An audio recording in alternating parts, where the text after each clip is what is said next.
নওদা ত্রিমোহিনী থেকে ঝাউবনা বাজার মোড় পর্যন্ত পদযাত্রা করলেন প্রাক্তন প্রদেশ কংগ্রেসের সভাপতি অধীর রঞ্জন চৌধুরী এবং সম্প্রীতির বার্তাও দিলেন। সঙ্গে ছিলেন নওদা ব্লক কংগ্রেসের সভাপতি মতিউর রহমান, নওদার অবজারভার শ্রী তুহিন দাস সহ কেদার চাঁদপুর অঞ্চল গ্রাম পঞ্চায়েতের সদস্য এবং সকল কংগ্রেস কর্মীবৃন্দ।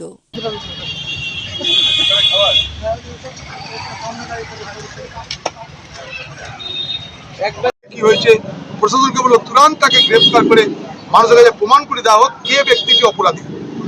না হলে খামোখা সাধারণ যারা সমাজের মানুষ, অন্যান্য যারা কিছু জানে না বোঝে না তাদের উপরে হামলা করাটা কখনোই কোনো ধর্মের জন্যই কিন্তু শুভ লক্ষণ নয়, কোনো ধর্মের কর্তব্যও নয় বলে আমি মনে করি। এটা কখনো কোনো কর্তব্য হতে পারে না। পবিত্র রমজান মাস চলছে, আজকে শেষ দিন, সকালে চাঁদ উঠবে, সারা দুনিয়ায় খুশির উৎসব হবে, সারা দুনিয়ায় মিষ্টির উৎসব হবে। সেখানটা আমরা কেন আমাদের মধ্যে খুশিটাকে সরিয়ে দিয়ে আমরা যন্ত্রণাকে ডেকে আনবো? খুশির উৎসব এটা। এই পবিত্র রমজান মাসকে এতদিন ধরে মুসলমান সমাজ এইভাবেই পালন করেছে, নিষ্ঠার সঙ্গে ইবাদত করেছে, মোনাজাত করেছে, এইভাবেই তারা পবিত্র রমজান মাস পালন করলো, আজও করছে।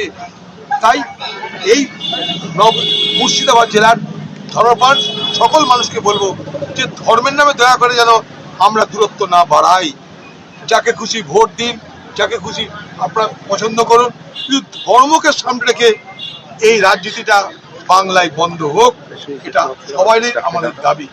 মানুষের কথা বলা হোক, মানুষের চিন্তা করা হোক, মানুষের জন্য রাজনীতি হোক, ধর্মের জন্য নয়। ধর্ম ছিল, আছে, থাকবে, কারোরই কোনো অসুবিধা হয়নি। এখন সবাই এক একজন ধর্মের রক্ষা করবার জন্য ময়দান নামলে তো কিছু করার নাই। তাই মানুষকে সচেতন হতে হবে, সর্বধর্মের মানুষকে কিন্তু এর মোকাবেলা করতে হবে। এটা কিন্তু কোনো একটা ধর্মের মানুষের সমস্যা নয়, আমাদের সামাজিক সমস্যা। এটা আমাদের সকলের সমাজের সমস্যা। এই সামাজিক সমস্যায় সমাজের সর্বস্তরের মানুষকে অংশগ্রহণ করে এই সামাজিক সমস্যা থেকে নিজেদেরকে বার করে আনার পথ খুঁজতে হবে। বড় খারাপ লাগছে, কালকেও আমি গেছিলাম সারগাছিতে, আজকেও এলাম এখানটাই ঝাউবনায়। কি হচ্ছে এগুলো মাথায় ঢুকছে না, খুব খারাপ লাগছে, খুবই খারাপ লাগছে আমার।